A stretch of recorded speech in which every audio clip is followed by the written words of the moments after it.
I'm Aubrey Miller, 49 years old, and I built my life from the ground up. From a latchkey kid raised by a single mother to a flag officer in the United States Navy, entrusted with the lives of thousands. For years, I did everything I could to support the one person who always supported me, my mother. But the moment I stepped through the front door, the smell of cheap stale tobacco and a blaring TV replaced the familiar scent of my mother's apple cinnamon candles. A stranger was sitting in my late father's recliner, his feet propped up on the coffee table.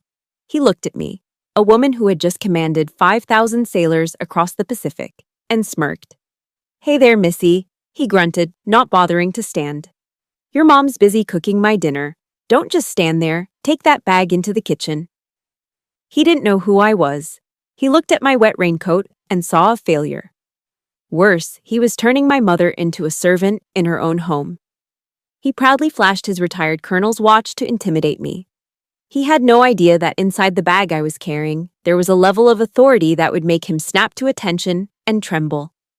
Let me know where you're listening from in the comments, and hit that subscribe button if you believe in this simple truth.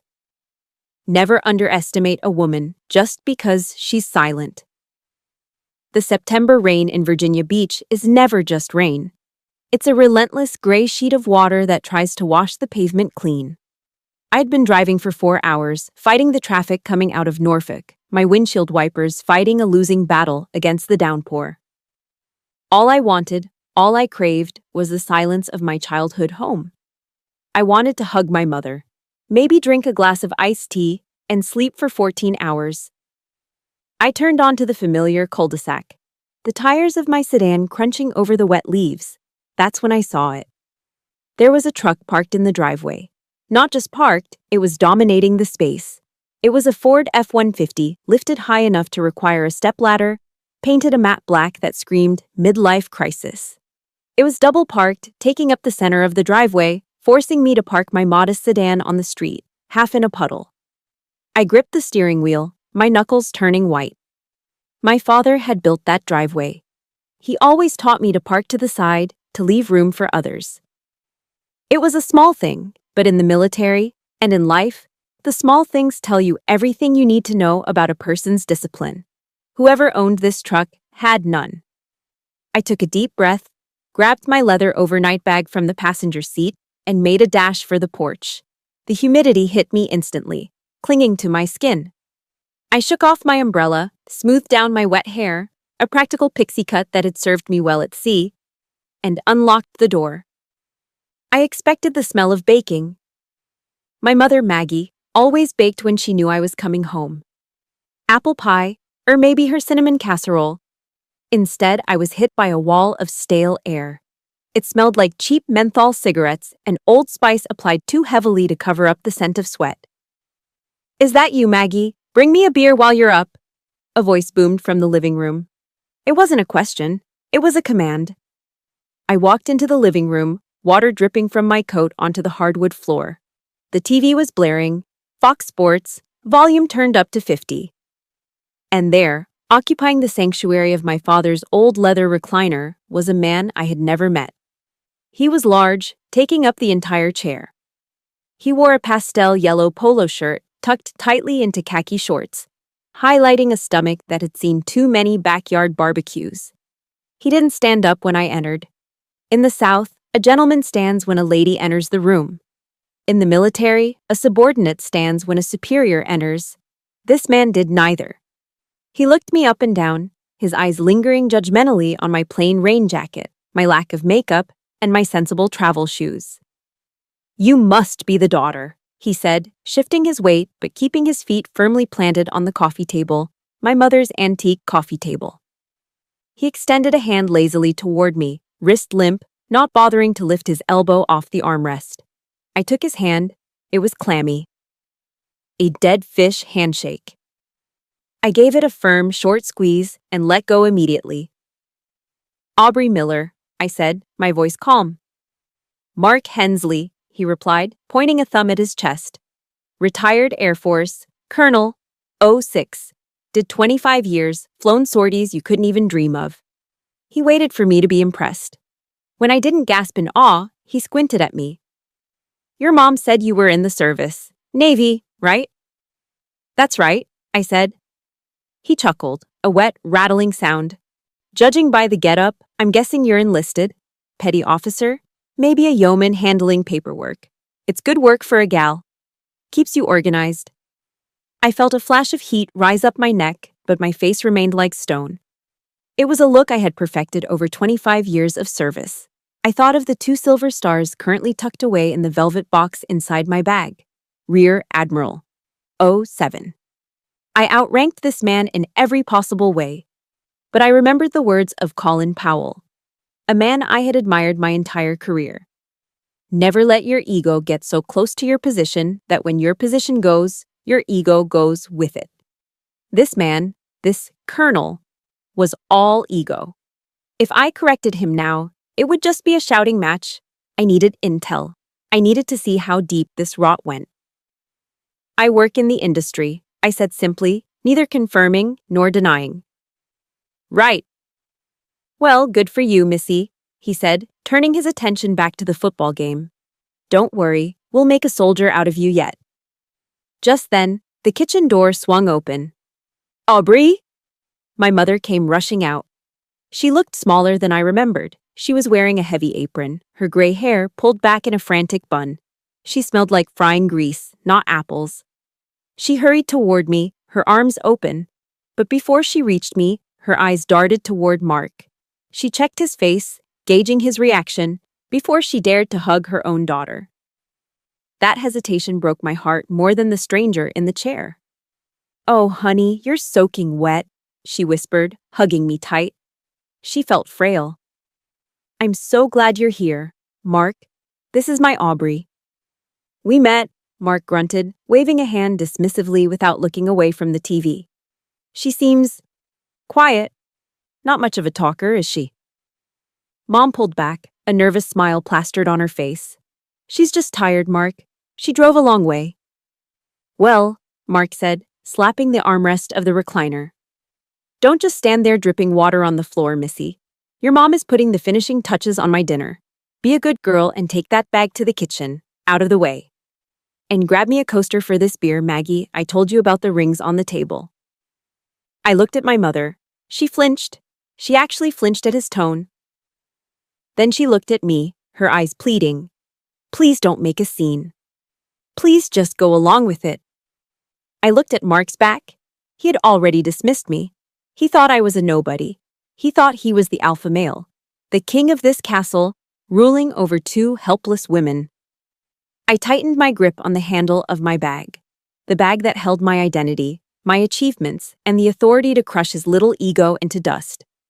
Sure, I said, my voice dangerously level. I'll take the bag to the kitchen. I walked past him. I didn't stomp. I didn't sigh. I moved with the silent, predatory grace of a destroyer cutting through dark water. He thought he had won this round. He thought he had established dominance. He had no idea he had just given orders to a rear admiral. And as I pushed open the kitchen door, leaving him to his football game, I began to formulate a plan. The storm outside was nothing compared to what was brewing inside me. The dining room table is the altar of the American family. It's where you give thanks, where you share your day, and where the hierarchy of the household is silently established. In the Miller house, my father had always sat at the head of the table, facing the window. It wasn't about dominance. It was about protection. He liked to see who was coming up the driveway. Since he passed, that chair had remained empty, a silent tribute. Tonight, Mark Hensley was sitting in it. He had spread himself out, elbows wide on the table, claiming the space as if he had conquered it. When I walked in from the kitchen carrying the pitcher of iced tea, the sight of him in that specific chair made my stomach turn over. It felt like a violation. Sit anywhere, kiddo, Mark said, gesturing with a fork to the side chair, the guest chair. Don't be shy. I set the pitcher down with a little more force than necessary. The ice cubes clattered against the glass. I took the seat to his right, the spot I used to sit in when I was 10 years old.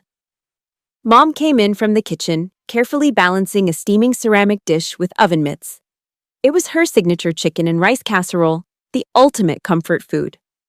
Cream of mushroom soup, shredded chicken, wild rice, and that crispy onion topping that she only made for special occasions. The smell of it usually transported me back to safer, simpler times. "Here we go," Mom said, her voice a little breathless, as she set the trivet down in front of Mark.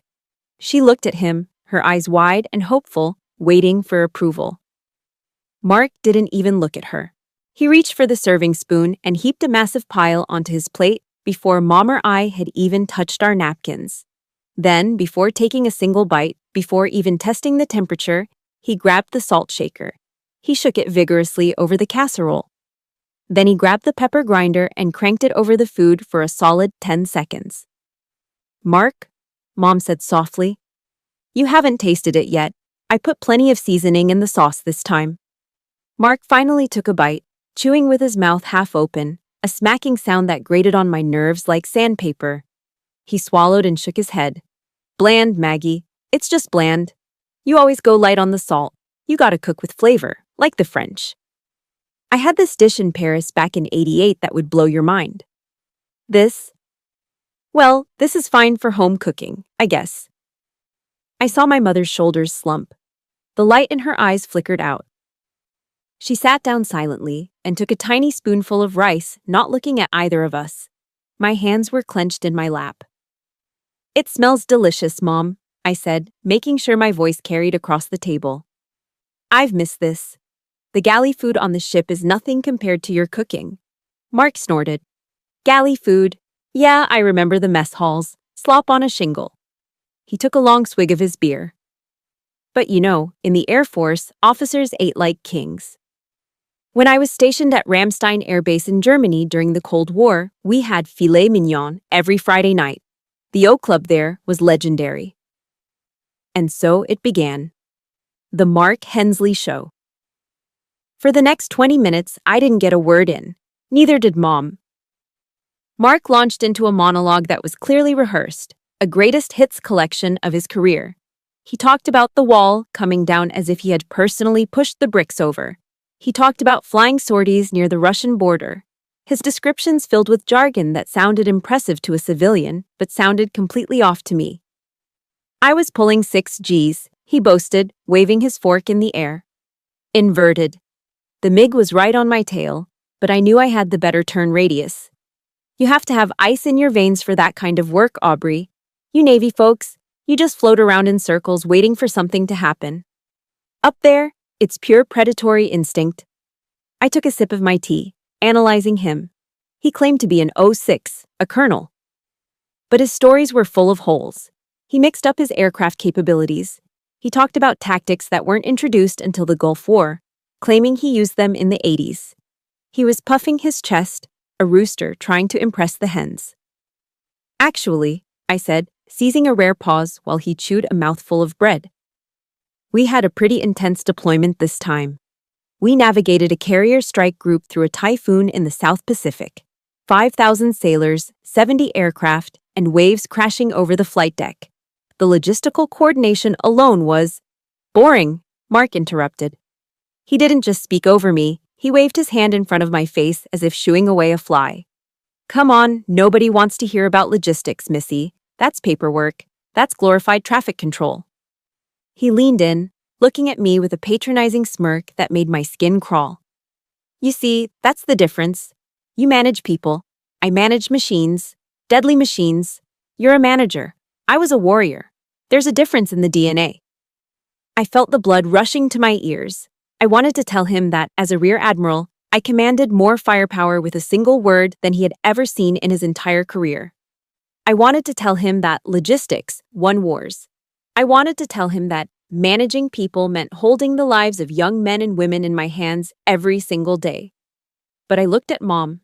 She was pushing a green bean around her plate with her fork, creating little patterns in the gravy. She wasn't eating, she was shrinking. "Mom," I said, trying to bypass Mark entirely, "how is the volunteering going? You were working at the VA hospital library, right? Reading to the veterans?" Mom looked up, a faint spark returning. "Oh yes, it's wonderful. There's this one gentleman, Mr. Henderson. He's 90 years old and he loves historical fiction. I found this new book about..." Maggie, stop, Mark groaned, rolling his eyes. Aubrey doesn't want to hear about you shelving dusty books for senile old men. It's depressing. Besides, I told you, you spend too much gas money driving out there. You should be focusing on the house. The gutters are full of leaves. I enjoy it, Mark, Mom whispered, her voice trembling. You enjoy wasting time, Mark corrected her, his tone shifting from boastful to sharp. And this chicken is dry. Pass the gravy. Mom stopped talking. She picked up the gravy boat and passed it to him with a shaking hand. Sorry, Mark. It's okay, babe, he said, winking at her, a sudden and terrifying switch back to fake charm. I still love you, even if you can't cook. I sat there, frozen. The food in my mouth tasted like ash. This wasn't just a bad dinner guest. This wasn't just a jerk. This was a man who needed to make everyone else small so he could feel big. He was systematically dismantling my mother's personality. He had taken the vibrant, chatty, community-loving woman I knew and turned her into someone who apologized for dry chicken in her own house. I looked at Mark, watching him wipe his mouth with the back of his hand. He caught me staring. What's the matter, kiddo? He grinned. Cat got your tongue? Or is the military life too tough for you to talk about? I'm just listening, Mark, I said softly, my voice steady, betraying none of the storm raging inside me. I'm learning a lot. And I was. I was learning exactly where his weak points were. I was learning that his arrogance was a shield for mediocrity. And I was realizing that the battle I came home to fight wasn't going to be won with missiles or destroyers. It was going to be won at this dining table, and I needed to choose the perfect moment to strike. But not yet. The night was young, and he had barely started drinking. So, Mark said, leaning back and patting his stomach, let's talk about you, 49 and still single. We need to fix that. I gripped my fork until my knuckles turned white. Here it comes. The silence after dinner wasn't peaceful. It was heavy, like the humid air before a tornado touches down. I helped Mom clear the table, my movements mechanical, while Mark retired to the living room. He didn't offer to carry a single plate. In his world, domestic labor was women's work, regardless of rank or exhaustion. When I walked into the living room 10 minutes later, the air had changed. A thick, pungent gray cloud hung suspended in the center of the room. Mark was leaning back in my father's recliner, a glass of amber liquid, my father's good Kentucky bourbon that he saved for Christmas, balancing on his knee. In his other hand was a cigar. It wasn't a good cigar. It was a cheap gas station stogie that smelled like burning tires and wet cardboard. My mother stopped in the doorway behind me. She let out a small, involuntary cough. Mark, she whispered, her voice trembling. I thought we agreed. No smoking inside. The drapes hold the smell so bad. Mark didn't even turn his head. He took a long, slow drag, letting the smoke curl out of his nose like a dragon surveying its hoard. Relax, Maggie. It's raining outside. You want me to catch pneumonia? Besides, a little smoke keeps the moths away. Consider it home maintenance. He flicked the ash. He didn't use an ashtray. He flicked it directly into the potting soil of my mother's favorite peace lily. I felt a muscle in my jaw jump. Disrespecting a person is one thing. Disrespecting their sanctuary is another. But before I could speak, Mark turned his gaze on me. His eyes were glassy, slightly red from the bourbon. He patted the sofa adjacent to him. Sit down, Aubrey. Let's have a real talk. No military jargon. Just family. I sat on the edge of the sofa, keeping my posture rigid. What's on your mind, Mark? You, he said, pointing the lit end of the cigar at me. I've been watching you. You walk around here stiff as a board. You got no ring on your finger, no pictures of grandkids in your wallet. I did the math. You're 49, right? That's correct, I said. 49, he repeated, shaking his head with mock sadness. That's a dangerous age for a woman. You're approaching the event horizon, the point of no return. I knew where this was going. I had heard it from drunk sailors in port bars, and I had heard it from jealous male colleagues passed over for promotion. But hearing it here, in my childhood home, from a man wearing khaki shorts and drinking my dead father's liquor, felt particularly vile. My career has been my priority, I said calmly. I've served my country. Service is honorable, Mark nodded, feigning agreement. But let's look at the good book. You know your Bible, don't you? Ephesians 5:22. He didn't wait for me to answer. He recited it with the confidence of a TV evangelist. Wives, submit yourselves to your own husbands as you do to the Lord, for the husband is the head of the wife. He took a sip of bourbon, letting the words hang in the smoke-filled air. You see, Missy, nature has an order, a chain of command: God, man, woman. When you try to bypass that, when you try to be the man, well, you end up alone. You end up hard. He leaned forward, his voice dropping to a conspiratorial whisper, as if he were giving me the secret to life. A woman without a husband and children. She's like a fruit tree that never blossoms. You can be a tall tree. You can be a strong tree. But if you don't bear fruit, you're just firewood. You're biologically useless. The insult hit me in the chest. It was a biological weapon, designed to target the one thing my rank couldn't protect: my choices as a woman. I have 5,000 sailors who look to me for guidance, I said, my voice icy. I have mentored hundreds of young officers. I have a legacy, Mark. Mark laughed. It was a cruel, barking sound. Sailors, you think those kids care about you? They salute the uniform, Aubrey, not you. When you retire, when they strip those fancy stripes off your sleeve, who's gonna be there? The Navy doesn't love you back. He gestured around the empty room with his cigar. Picture it. 10 years from now, you're 60. You wake up in some cold apartment. Maybe you have a cat, maybe two. You look at those medals on the wall. Can those medals hug you? Can a Distinguished Service Medal hold your hand when you're sick? Can a ribbon tell you it loves you? He sat back, satisfied, thinking he had delivered a fatal blow. I'm telling you this because I'm an alpha male, he said, tapping his chest. I see the world how it is, not how you liberals want it to be. You chased a career to run away from your nature. And now you're just a dried-up old maid playing dress-up in a man's world. I looked at my mother. She was standing by the bookshelf, clutching a dish towel. Her eyes were wet. Surely she would say something. Surely she would defend her daughter against this misogynistic assault. Mom? I said softly. Mom looked at Mark, then at me. She forced a smile that looked painful. He just wants you to be happy, Aubrey, she stammered, her voice cracking. Mark knows about these things. He's just worried you'll be lonely. Like I was.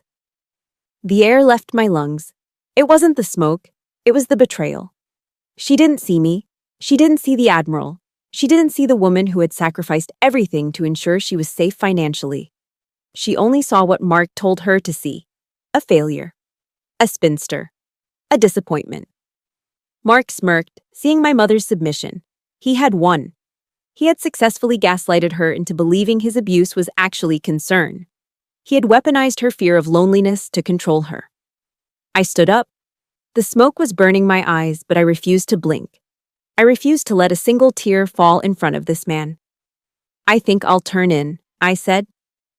My voice was devoid of emotion. Stoicism is not the absence of feeling, it is the mastery of it.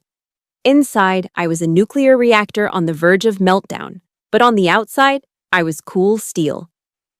You do that, Mark chuckled, reaching for the remote control. Go get your beauty sleep. God knows you need it at your age.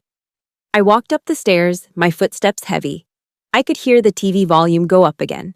I could hear Mark ask my mother to fetch him some ice. Before we continue to the next chapter, I need to ask you something. If you are listening to this and your blood is boiling right now, you are not alone. We have all met a Mark, someone who tries to make themselves feel big by making you feel small. I want you to pause for a second and hit the like button if you believe a woman's value is not defined by a ring on her finger. And tell me in the comments, if you were Aubrey, would you have slapped him, or would you have stayed silent like she did? Type, "Silence is power," if you think she's doing the right thing by waiting. I closed the door to my childhood bedroom and leaned against it, breathing hard. The insults replayed in my head. Barren. Firewood. Useless. He thought he had broken me. He thought I was retreating to lick my wounds. But as I looked around the room, my eyes landed on my open bag. I saw the corner of a bank statement sticking out of a folder I had brought with me. Mark had made a mistake. He had gotten comfortable. He thought he was untouchable because he was a man in a house of women. But he forgot one thing. I wasn't just a woman. I was an investigator. If he was this insecure about his status, this desperate to prove he was a big shot, then he was hiding something. Men like Mark don't just steal dignity, they steal money. I looked at the clock, 9 p.m. I would wake up at 0500. While he was sleeping off his bourbon, I was going to find out exactly who Mark Hensley really was. The biological warfare was over. The financial audit was about to begin. The internal clock of a naval officer is a stubborn thing. It doesn't care about jet lag, and it certainly doesn't care about emotional exhaustion. At 0500 hours, my eyes snapped open. The house was silent, save for the rhythmic drumming of the rain that hadn't let up since I arrived. I lay in bed for a moment, staring at the familiar popcorn ceiling of my childhood bedroom. For a split second, I felt safe.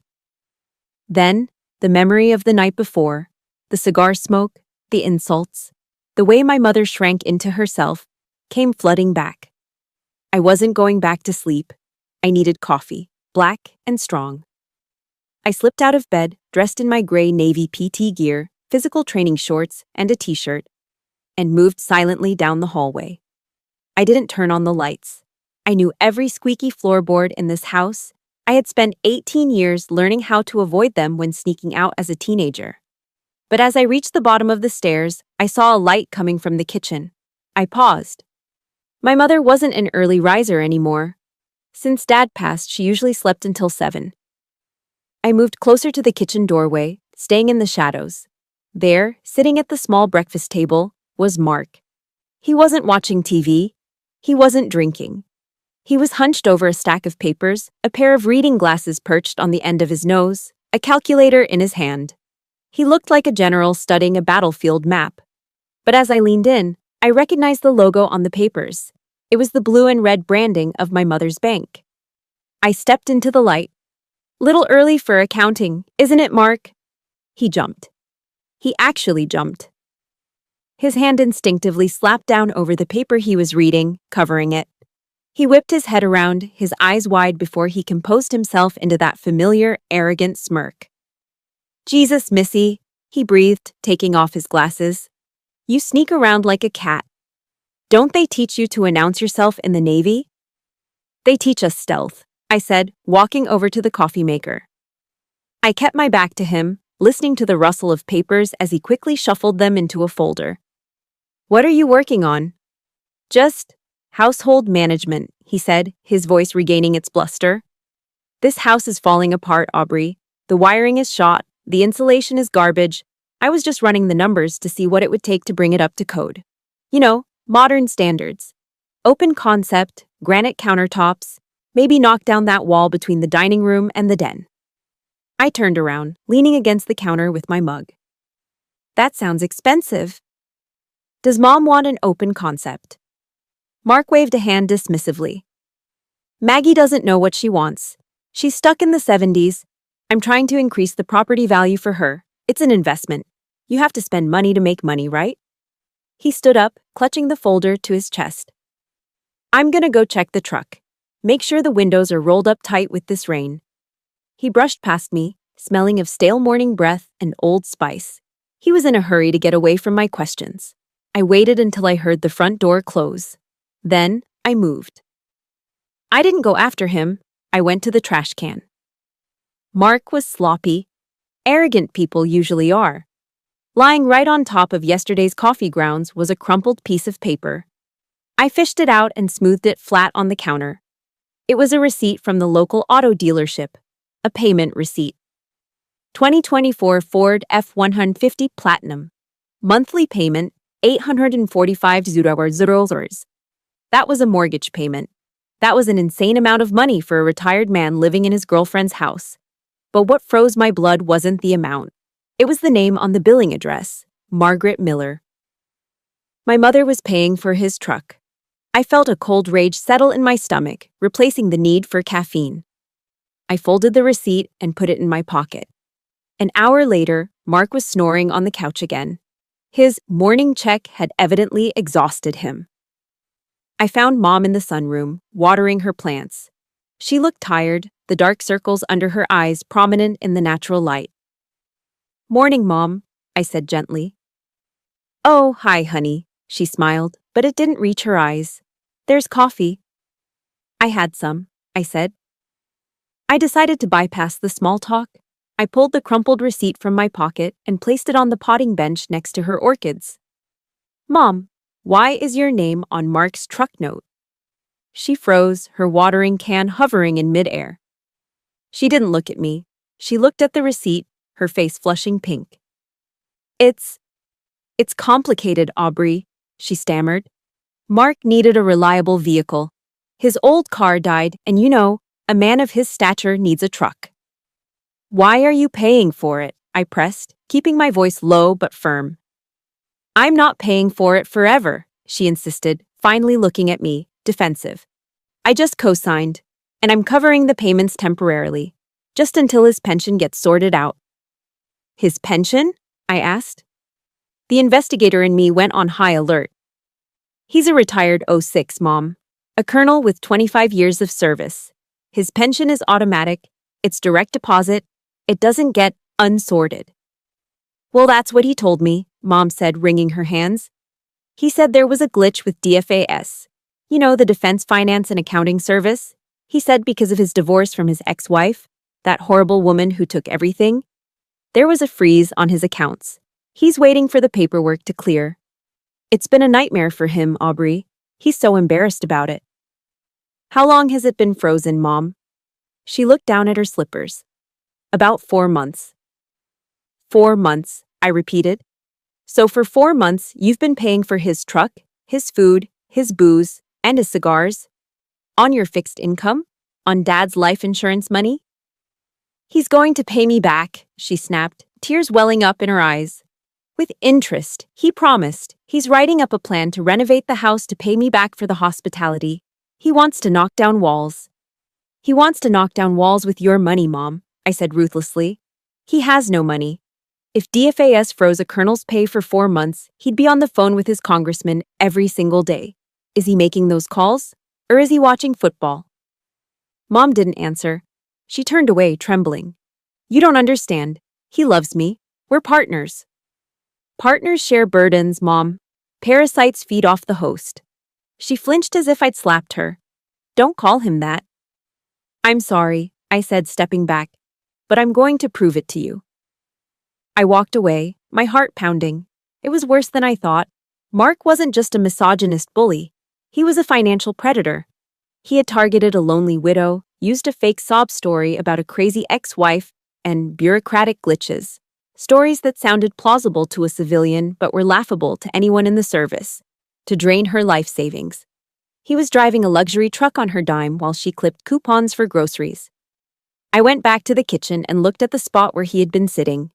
He had been calculating the renovation costs, not to increase the property value for her, but to convince her to pull more money out of her retirement accounts, a home improvement loan that he would undoubtedly manage and from which he would undoubtedly skim.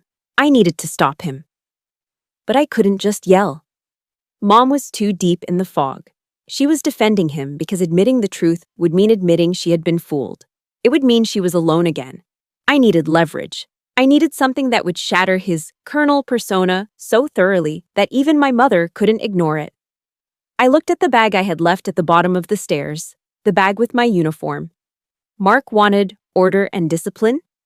He wanted to talk about chain of command. Fine, I would give him exactly what he asked for. By late afternoon, the rain had finally stopped, leaving behind a thick, suffocating humidity that makes Virginia Beach feel like a sauna in September. I had spent the last 2 hours fixing the screen door on the back porch, something my father would have done immediately. But Mark had let hang off its hinges for months. I came inside, wiping the grease from my hands onto a rag. I had left my leather overnight bag, the one I lived out of, neatly tucked against the wall at the bottom of the staircase. It was positioned perfectly on the landing, out of the flow of traffic. In the Navy, gear adrift is a gift, meaning if you leave your stuff lying around, it's gone. I didn't leave gear adrift. I was precise. I was heading to the kitchen to wash up when I heard the heavy, lumbering footsteps of Mark coming down the stairs. Thump, thump, thump. Then, silence. He had stopped at the landing. I turned around just in time to see it.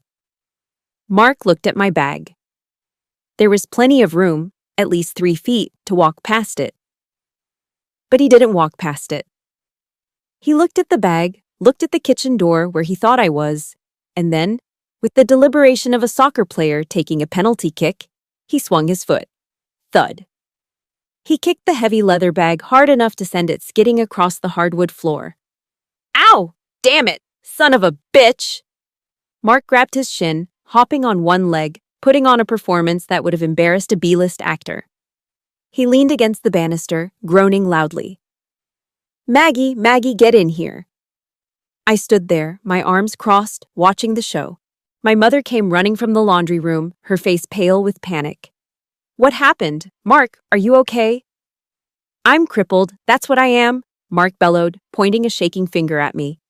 Your daughter tried to kill me. Look at this. She left her bag right in the middle of the walkway. It's a trip hazard, a lawsuit waiting to happen.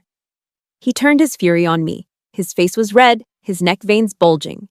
This wasn't just about a stubbed toe. This was about power. He needed to break me. Get over here, he barked. I walked slowly to the foot of the stairs. I didn't rush. I didn't look scared. I looked at him with the cold calculation of an officer assessing a threat. The bag was against the wall, Mark, I said calmly. You had 3 feet of clearance. Don't you backtalk me, Missy, he shouted, spit flying from his lips. I don't care where you think it was. In my house, we keep the decks clear. Is this how you live in the Navy? Is this what they teach you? To be a slob? He limped closer, invading my personal space. He smelled of stale beer and aggression. In the Air Force, he lectured, poking a finger toward my chest. We had discipline. We had order. If a cadet left his gear in the walkway, we threw it out the window. We taught them respect. Obviously, you never learned that. That's probably why you're stuck at the bottom of the ladder, huh? Just a grunt who can't even keep her quarters clean. I felt the heat rising in my chest. The bottom of the ladder. I commanded a carrier strike group. I was responsible for the order and discipline of a floating city. My quarters on the ship were inspected by legitimate admirals. And here was a man who couldn't even fix a screen door, lecturing me on standards. Mark, I began, my voice dropping an octave, a warning tone that usually made commanders nervous. I assure you, my discipline is not the issue here. Don't you dare give me attitude, he screamed. Apologize, right now. You apologize for your negligence. I looked at my mother. I expected her to say, Mark, stop it, she didn't do anything. I expected her to be the mother who used to chase bullies away from the playground. But she didn't. She stood next to him, wringing her hands, tears welling up in her eyes. She looked terrified. Not of him hurting her physically, but of the noise, the conflict, the potential abandonment. Aubrey, please, she whispered, her voice cracking. Just tell him you're sorry. Please, for me. That was the knife twist. For me. She was asking me to validate his lie to keep her peace. She was asking me to submit to a tyrant so she wouldn't have to face the truth. I looked at Mark. He was grinning now. A triumphant, predatory grin. He knew he had her, and because he had her, he thought he had me. I took a deep breath. I could end this right now. I could open that bag, pull out my ID, and end his entire charade. But the timing wasn't right. It was 4 else p.m. He was just buzzed, not drunk. The impact wouldn't be maximum. I needed total devastation. I swallowed my pride. It tasted like bile. I apologize, Mark, I said, my voice flat. I should have been more careful with the placement of my gear. It won't happen again. Mark let out a huff of satisfaction. He straightened up, his injured leg miraculously healed. See? Was that so hard? He sneered. A little humility goes a long way, kiddo. Maybe if you learned to say sorry more often, you'd have a husband by now. He turned to my mother. Maggie, get me an ice pack and a beer. I need to elevate this leg. He hobbled toward the living room, effectively dismissing me. I stood alone in the hallway. My mother hurried past me to the kitchen, avoiding my gaze. I'm sorry, honey, she whispered as she passed. He's just particular. I didn't answer. I walked over to my bag. It was scuffed from his kick. I bent down and picked it up. It was heavy. Not just with clothes, but with the weight of what was inside. Inside the side pocket, wrapped in a velvet cloth, was my shoulder board case. Inside that case were 2 silver stars. Mark wanted to talk about discipline. He wanted to talk about order. He wanted to talk about the chain of command. He had just lectured a rear admiral on how to be a soldier. He had just kicked the bag containing the uniform of a flag officer. I tightened my grip on the leather handle. The leather creaked.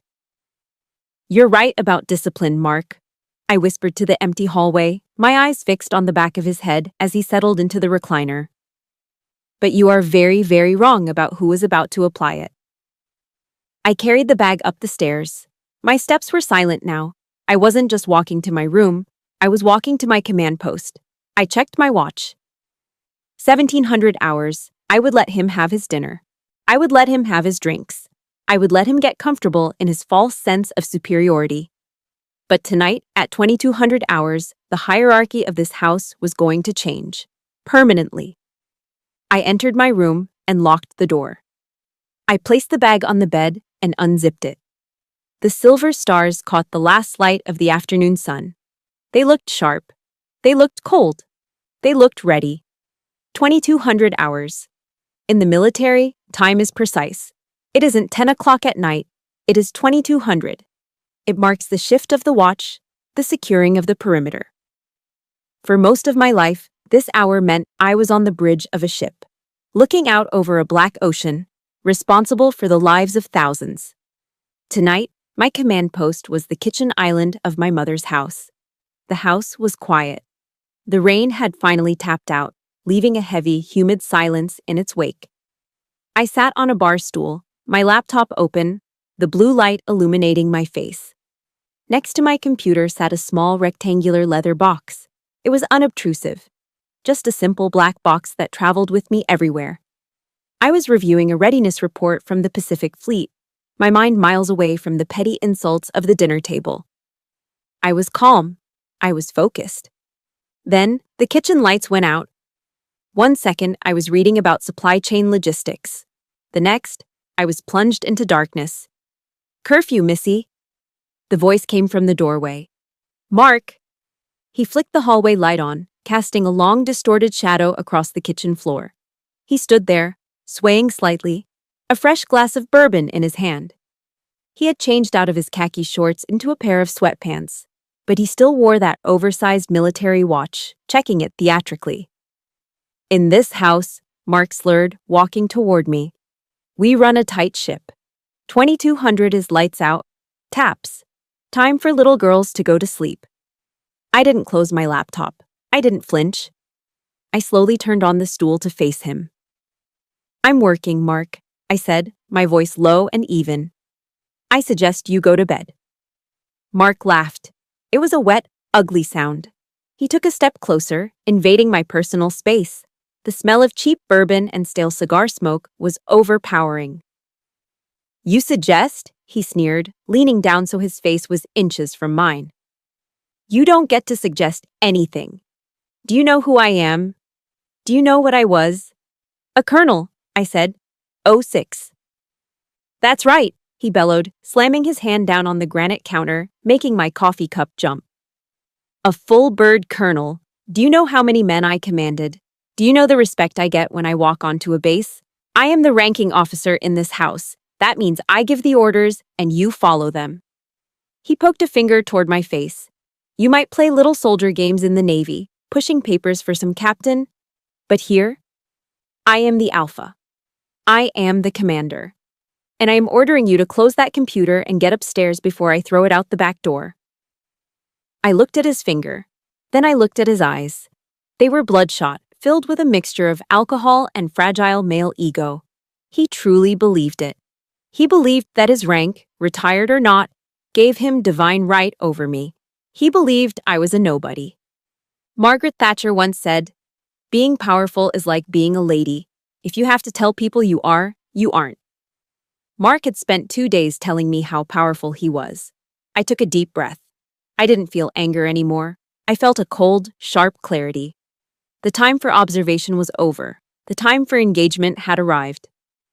"Actually, Mark," I said, my voice dropping to a register that was devoid of emotion, "you are operating under a false assumption." "Excuse me?" he spat. "You assume you are the ranking officer present," I continued, reaching out my hand toward the small black leather box on the counter. "But you failed to verify your intelligence." Mark frowned, confused. "What are you babbling about?" I didn't answer. I simply unsnapped the brass latch of the case. It made a sharp click that echoed in the silent kitchen. With a slow, deliberate movement, I flipped the lid open. The hallway light caught the contents instantly. Resting on the deep blue velvet lining were not the gold oak leaves of a major, nor the silver eagle of a colonel. There, shining with a cold, terrifying brilliance, were 2 silver stars. Rear Admiral, upper half, 08. The silence that followed was louder than any scream. Mark looked at the box. He blinked. He leaned in, squinting, as if his brain refused to process the visual data. He looked at the stars, then at me, then back at the stars. The color drained from his face so fast it looked like a shade was being pulled down. His mouth opened, but no sound came out. The glass of bourbon in his hand tilted dangerously. I stood up. I didn't just stand. I rose. I drew myself up to my full height, my shoulders back, my chin high. I wasn't wearing a uniform, just a t-shirt and sweatpants, but in that moment, I was wearing the authority of the United States Navy. "Colonel Hensley," I said. My voice wasn't loud, but it had the weight of a crashing wave. It was the command voice, a tone honed on the bridges of warships, designed to cut through storms and chaos. "You are currently addressing a rear admiral." I saw the reaction before he could stop it. It was muscle memory. It was 25 years of conditioning drilled into his nervous system. Mark's spine snapped straight. His heels clicked together. His chin tucked in. His arm twitched halfway to a salute before he froze, caught in a paralyzed limbo between terror and disbelief. He stood at the position of attention, in his own kitchen, in his sweatpants. I, he stammered, his eyes darting around the room, looking for an exit, looking for a joke, looking for anything to save him. But there was nothing. Just the stars.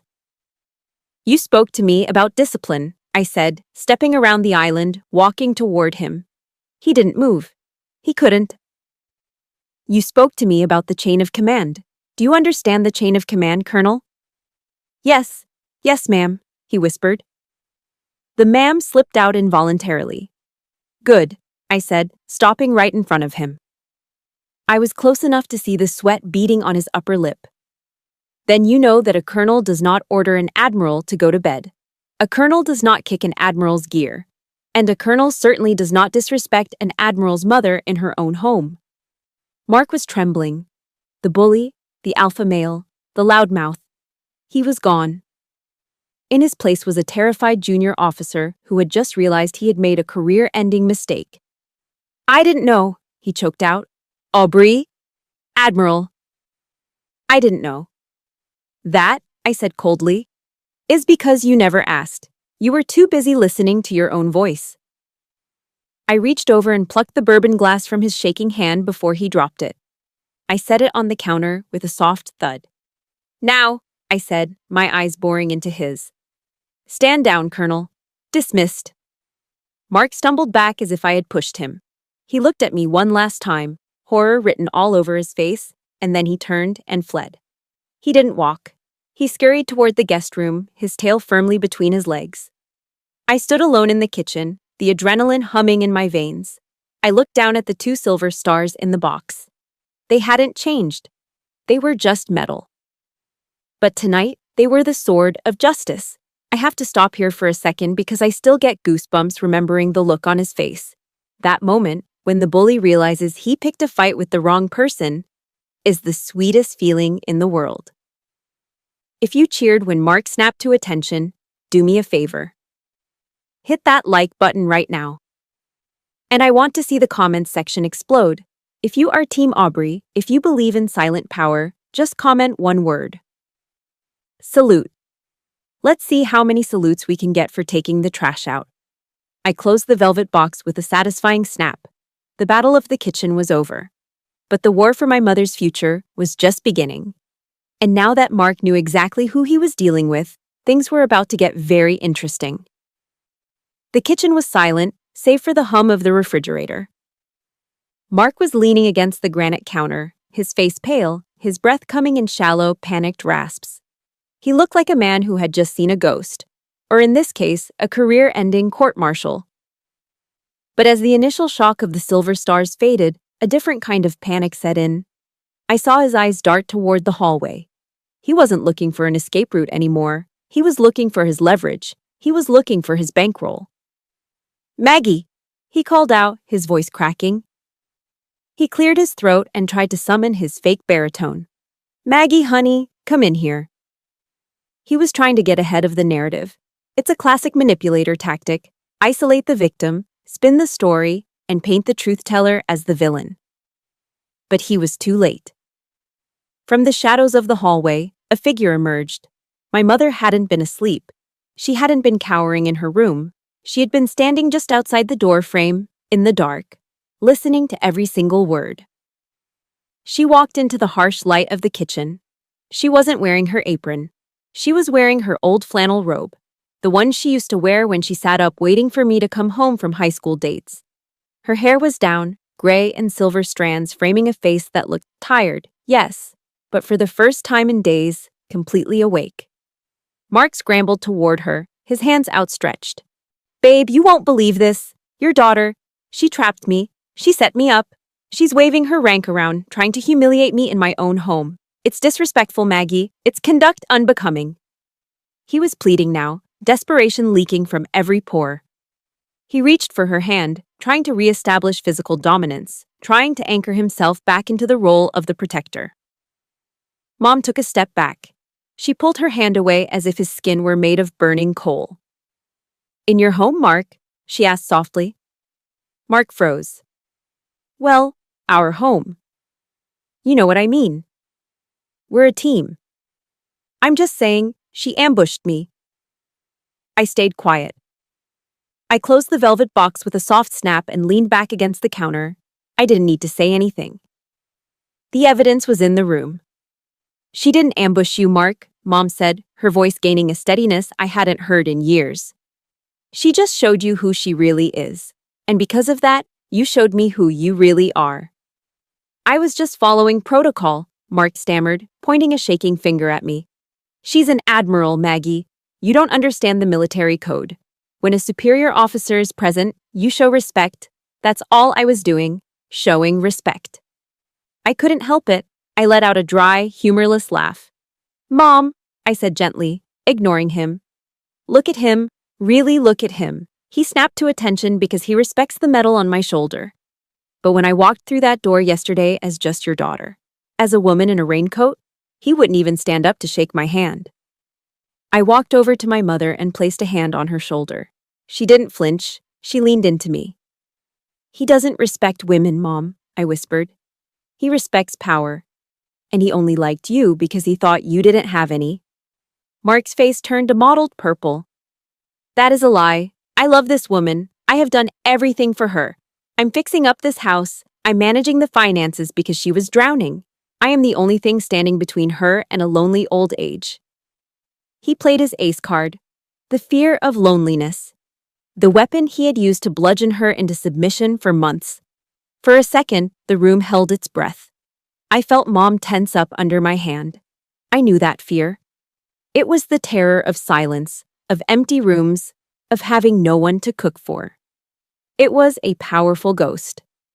Mom looked at Mark.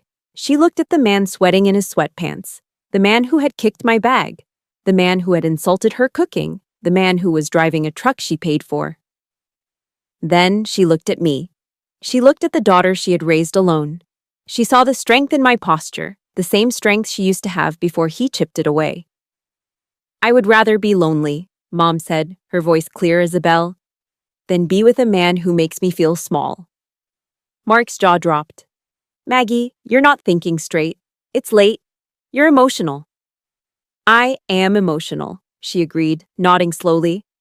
"I'm angry. I'm angry that I let you sit in my husband's chair. I'm angry that I let you smoke in my living room. But mostly, I'm angry that I let you make me believe I wasn't enough." She pointed to the hallway. "To the front door. Pack your bags, Mark." Mark blinked, letting out a nervous chuckle. "What?" "Babe, come on, it's 10:30 at night. Where am I gonna go?" "I don't care," Mom said. "Go to a hotel. Go to your ex-wife's. Go to the base you brag about so much. But you are not sleeping under my roof tonight." "You can't do this," Mark snarled, his mask slipping completely now, revealing the nasty entitlement underneath. "I have rights. I've been living here for 4 months. You can't just kick me out like a dog." "Actually," I interjected, stepping forward, "since you never signed a lease and you don't pay rent, you are technically a guest.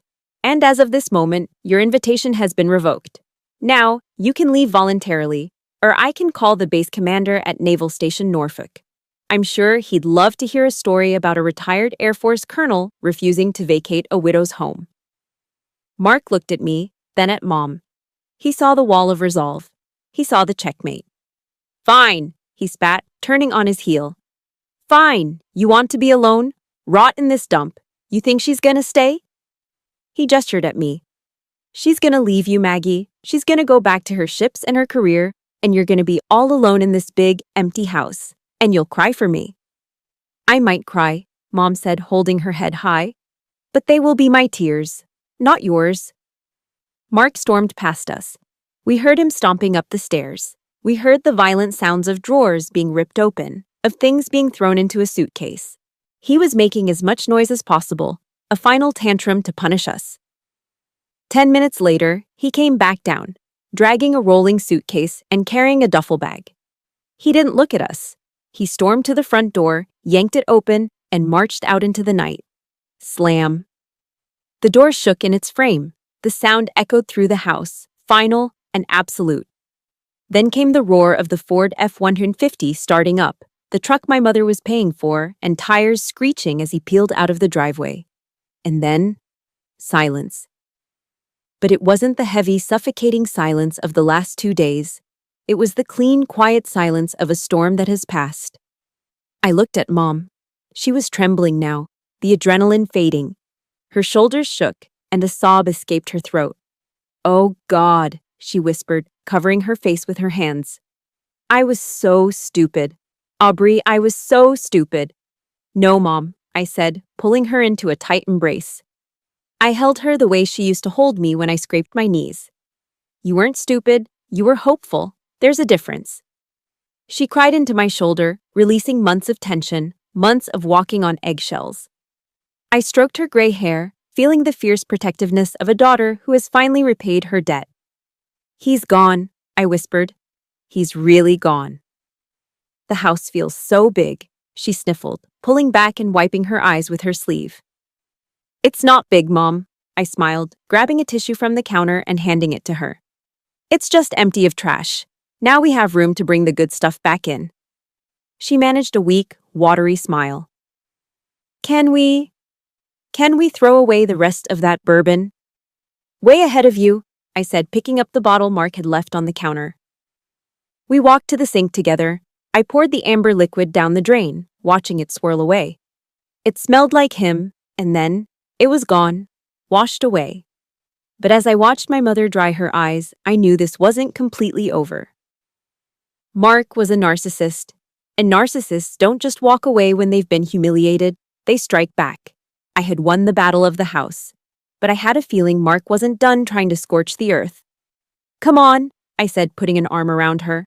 "Let's lock the deadbolt, double-check it, then I'm making us some tea." Aubrey? Yeah, Mom. Thank you, she whispered, for bringing the stars home. Anytime, Mom. Anytime. For 3 days, the house in Virginia Beach had been peaceful. We had changed the locks within an hour of Mark's departure. We had aired out the living room, scrubbing the smell of stale smoke from the curtains. My mother was humming again. It was a fragile tune, shaky and quiet, but it was there. She felt strong enough to return to her volunteer shift at the VA Medical Center in Hampton. It was her sanctuary, a place where she felt useful, reading to veterans and organizing the donation drive. I offered to drive her, but she insisted on taking her car. I need to do this, Aubrey, she said. I need to get back on the horse. I stayed home to handle the fallout, contacting the bank, checking credit reports, the unglamorous forensic work of cleaning up a financial mess. At 11 a.m., my phone rang. It wasn't Mom. It was Mrs. Gable, the head volunteer coordinator at the VA. Aubrey? Her voice was tight, hushed, like she was hiding under a desk. You need to get down here. It's him. The man your mother was seeing. He's in the main lobby and he's making a scene. My blood ran cold, then immediately hot. Is my mother safe? I asked, grabbing my keys and heading for the door. She's in the staff break room. Security is trying to talk to him, but he's wearing his uniform, Aubrey. He's wearing his service dress blues. He's waving his retiree ID around and demanding to see his wife. He's telling everyone who will listen that you've kidnapped her mentally. I stopped in the driveway. He was wearing his uniform. Mark wasn't just a jilted ex-boyfriend causing a domestic disturbance anymore. He was a retired commissioned officer using the uniform of the United States Air Force to intimidate civilians and harass a volunteer in a federal facility. He had just crossed a line from pathetic to punishable. I'm on my way, I said. Do not let him near her. I got into my car, but I didn't speed. Speeding is for amateurs who are reacting to chaos. I was about to control the chaos. I pulled my phone out and scrolled through my contacts. I didn't dial 911. Local cops would treat this as a domestic dispute. They would ask him to leave, give him a warning, and let him drive away. Mark needed more than a warning. He needed a court-martial of public opinion. I dialed a number I hadn't used in 2 years. Langley Air Force Base, Office of the Base Commander. This is Rear Admiral Aubrey Miller, USN, I said, my voice cutting through the static. Connect me to Brigadier General Vance, Priority 1. 30 seconds later, a deep, familiar voice came on the line. Aubrey, I haven't heard from you since the Joint Chiefs Summit. Everything okay? Hello, Tom, I said, merging onto the highway. I have a situation at the Hampton VA Medical Center. I have a retired 06, Colonel Mark Hensley, causing a disturbance in full uniform. He is harassing volunteers and leveraging his rank to bypass hospital security. It is conduct unbecoming, Tom. And it is reflecting very poorly on your branch. There was a pause. The kind of pause where you can hear a general's jaw clench. He's in uniform? General Vance asked. Full service dress, making a spectacle in front of veterans. I'll handle it, Vance said. His tone was no longer friendly. It was lethal. I'll have a unit from the 603rd Security Forces Squadron there in 10 minutes. They have jurisdiction. Thank you, General. I hung up. I didn't need to scream. I didn't need to fight. I just needed to aim the weapon. When I walked into the VA Medical Center 15 minutes later, the lobby was a theater of the absurd. Mark was standing near the information desk. He looked ridiculous. His uniform jacket was too tight, straining at the buttons over his gut. He was red-faced, sweating, and holding a bouquet of cheap supermarket roses that were wilting in the heat. A small crowd of veterans, men in wheelchairs, women with canes, people who had actually given their bodies for this country, were watching him with expressions ranging from confusion to disgust. I have a right to see her, Mark was shouting at a poor VA security guard. She is confused. Her daughter is a high-ranking official who is brainwashing her. This is elder abuse. I am a colonel. Do you see this eagle? I demand you let me pass. Sir, please lower your voice, the guard said, looking overwhelmed. Don't tell me what to do, son, Mark bellowed. I was flying sorties while you were in diapers. Maggie, come out here. Save yourself. I stood by the entrance, folding my arms. I didn't intervene. I wanted him to dig the hole deep. I wanted every witness to see exactly who he was. Then, the automatic doors behind me slid open. 4 uniformed Air Force Security Forces personnel, military police, marched in.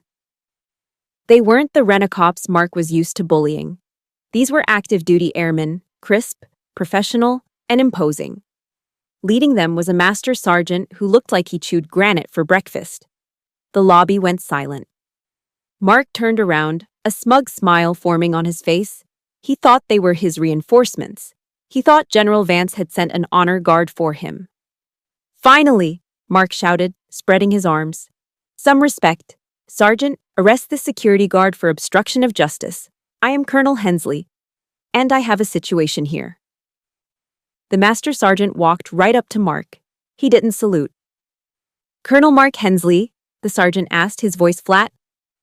"Yes, that's me." Mark beamed, adjusting his tie.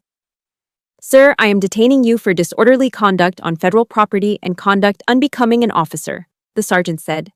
"You are creating a disturbance and bringing discredit upon the uniform. Turn around and place your hands behind your back." Mark's smile vanished. "Excuse me, do you know who I am? I am an O6. You are an E7. Stand at attention when you speak to me."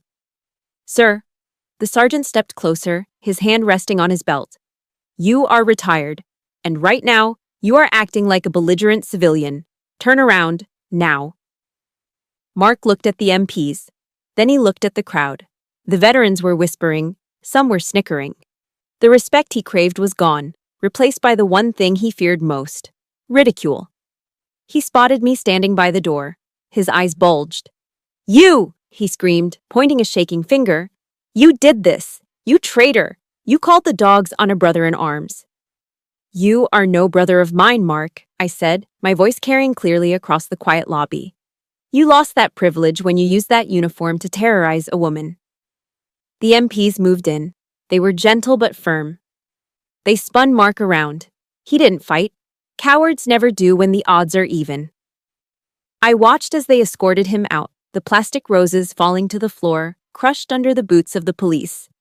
"This is a mistake," Mark was babbling as they dragged him through the sliding doors.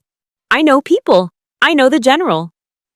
"Tell it to the judge advocate, sir," the sergeant said as the doors slid shut. The lobby exhaled. I walked over to the break room door. It opened, and my mother stepped out. She was shaking, but she was dry-eyed. She had watched the whole thing through the glass window. "Is he gone?" she asked. "He's gone, Mom," I said. "And he's not coming back. Not unless he wants to lose his pension." She looked at the crushed roses on the floor. Then she looked at the veterans in the lobby, who were nodding at us respectfully. "He looked so small," Mom whispered. "In that uniform. He just looked so small." "Bullies always do," I said, "when you finally turn on the lights." I put my arm around her and guided her toward the exit. We walked past the spot where Mark had made his last stand. No one stopped us. No one questioned us. Outside, the sun was shining. The security forces cruiser was pulling away, red and blue lights flashing silently. "Come on, Mom," I said, opening her car door. "Let's go get some lunch. I know a place that puts actual salt in their casserole." She laughed. It was a short, surprised sound, but it was real.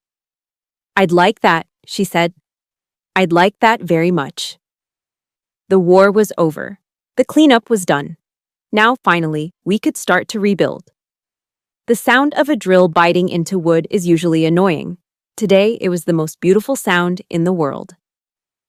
I stood in the foyer, watching the locksmith, a burly guy named Mike with a "Support Our Troops" patch on his hat, tighten the final screw on the new deadbolt. He tested the key.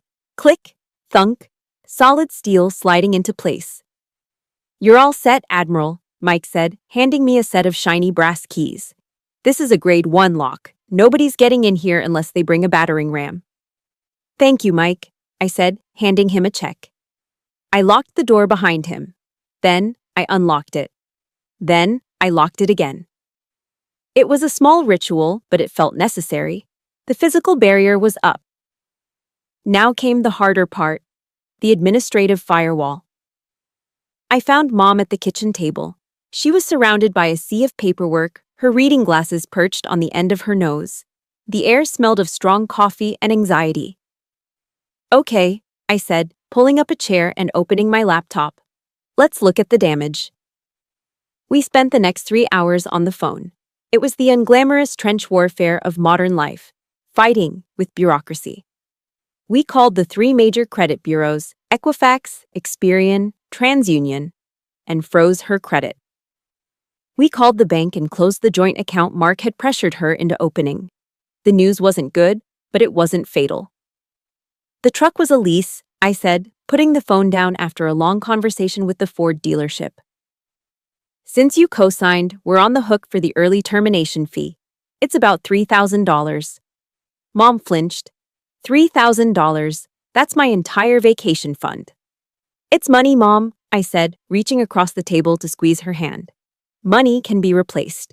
Your dignity, that's expensive. Consider the $3,000 tuition fee. You paid for a very expensive lesson. She sighed, taking off her glasses and rubbing the bridge of her nose. I just feel so foolish. I let him take over everything, even the house. She looked up, her eyes drifting toward the living room. I followed her gaze. When Mark moved in, he had insisted on repainting the living room. He called the color Slate Command. I called it Prison Block Gray. It was a cold, industrial color that sucked the light out of the room and made the antique furniture look depressing. I hate that wall, Mom whispered. It feels like a cloudy day that never ends. I looked at the wall. Then I looked at my watch. 1,300 hours. Get your purse, I said, standing up. Mom looked confused. Why? Where are we going? We're going to Home Depot, I said. And we're buying the brightest, happiest blue paint we can find. That gray wall dies today. An hour later, we were back. We looked like a hazardous materials team. We had laid down canvas drop cloths, taped up the trim with blue masking tape, and pried open 2 gallons of Sherwin-Williams Coastal Bliss. There is something profoundly therapeutic about manual labor. For years, my work had been intellectual, strategy, logistics, personnel management. But dipping a roller into a tray of thick, rich paint and rolling it over a scarred wall? That was visceral. We put on Mom's favorite Motown playlist. The Temptations were singing My Girl as we attacked the wall. Slap, roll, slap, roll. With every stroke, the cold masculine gray disappeared, replaced by the color of a Caribbean shallow. The room began to breathe again.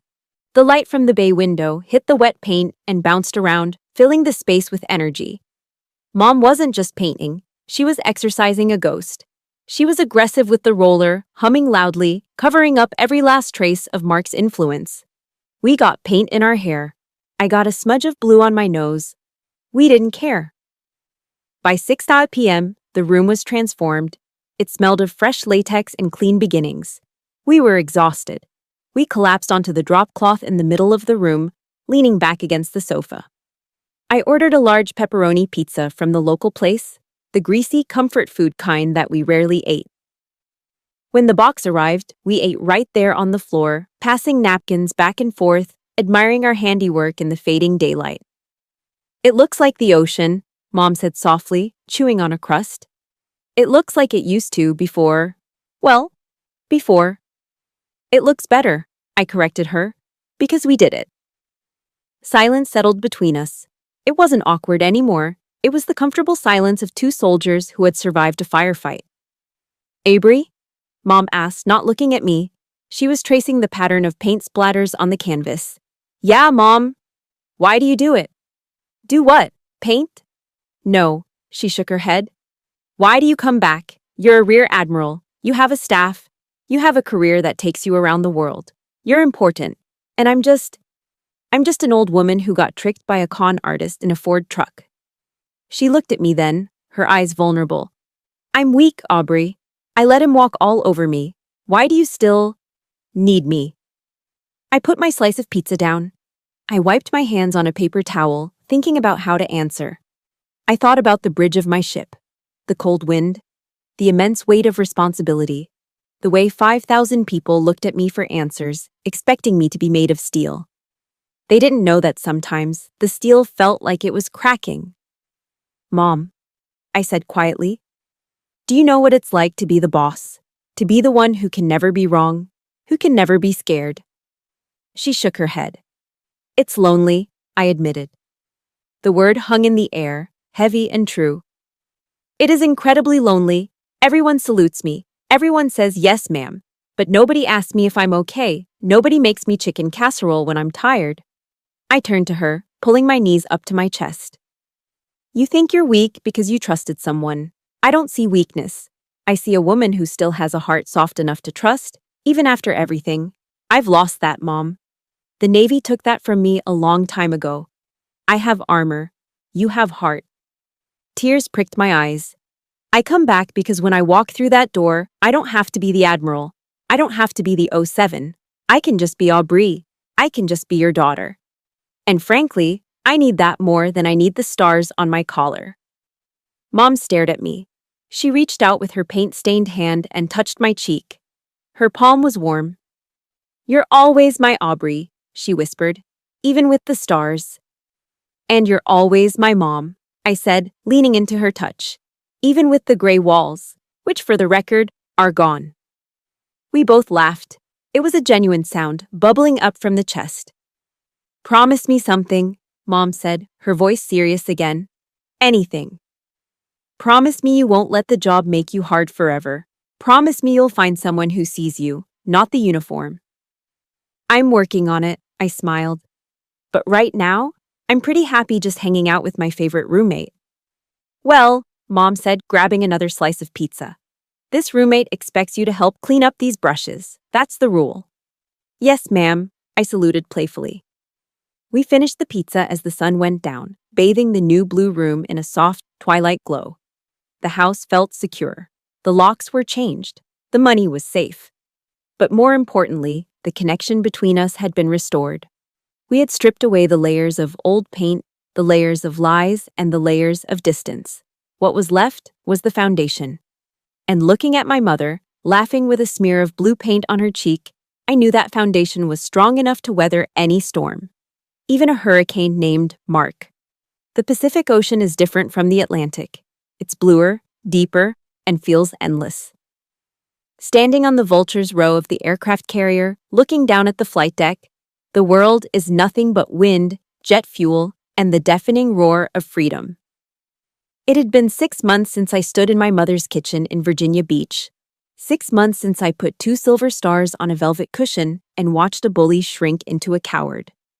Down below, an FA-18 Super Hornet caught the arresting wire, going from 150 miles per hour to 0 in 2 seconds.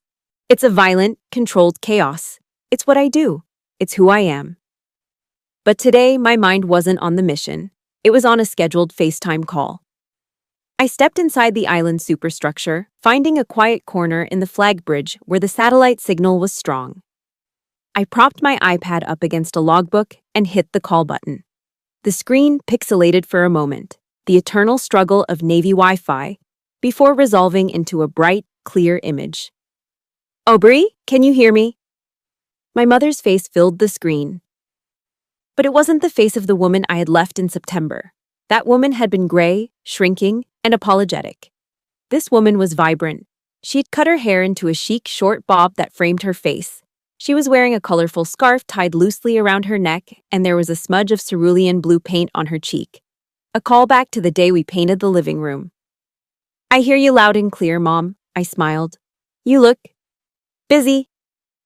Oh, honey, it's madness here, she laughed, turning the camera. She wasn't in the kitchen. She was in a studio space with high windows. Easels were set up in a circle, and half a dozen other women, all around her age, were laughing, mixing paints, and drinking iced tea. We're working on landscapes today, Mom explained, flipping the camera back to herself.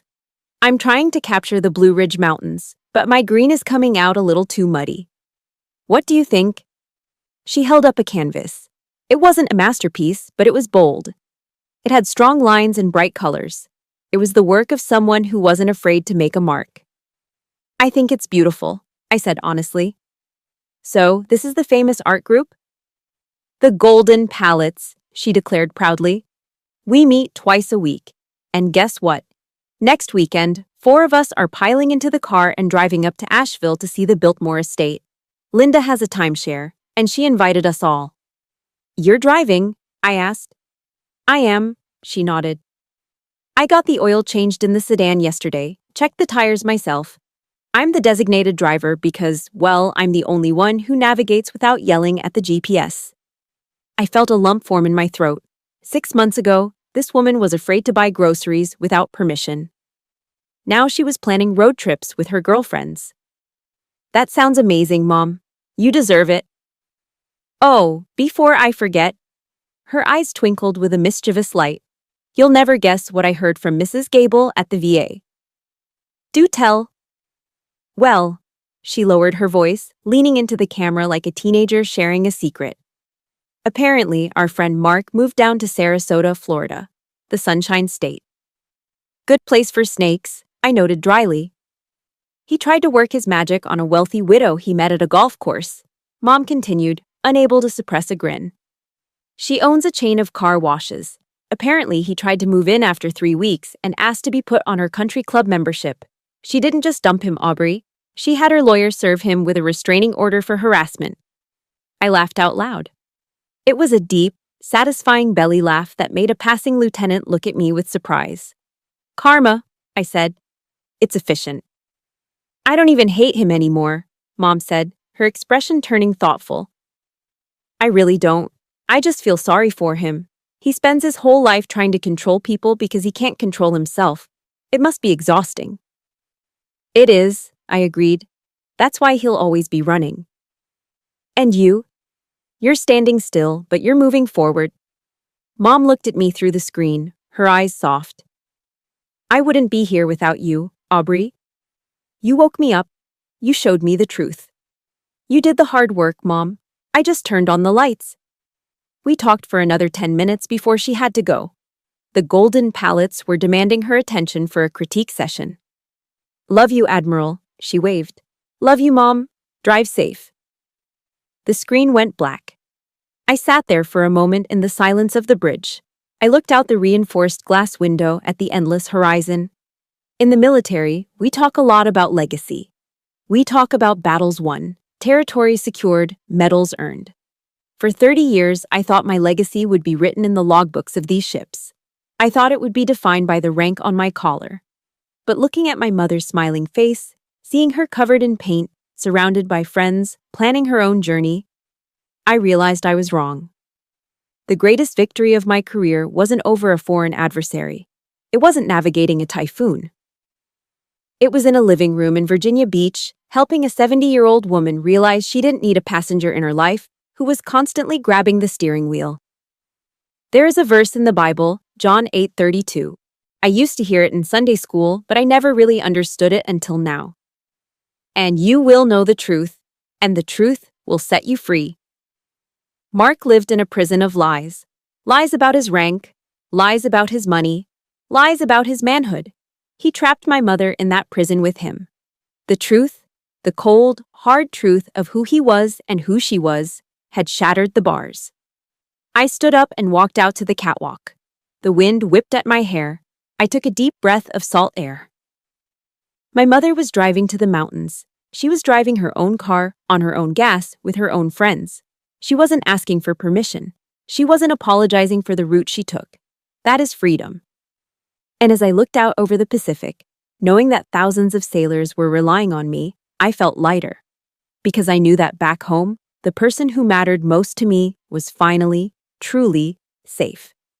Not because I was protecting her, but because she had learned how to protect herself. If there is one thing I want you to take away from my mother's journey, it is this.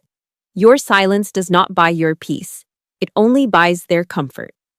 We often think that keeping the peace means swallowing our dignity. But true peace only comes when we set firm boundaries. Whether you are dealing with a financial predator like Mark or just someone who makes you feel small, remember that no is a complete sentence. You are the captain of your own ship. Do not let anyone else take the wheel and steer you into a storm. It is never too late to reclaim your command. Now, I want to hear from you.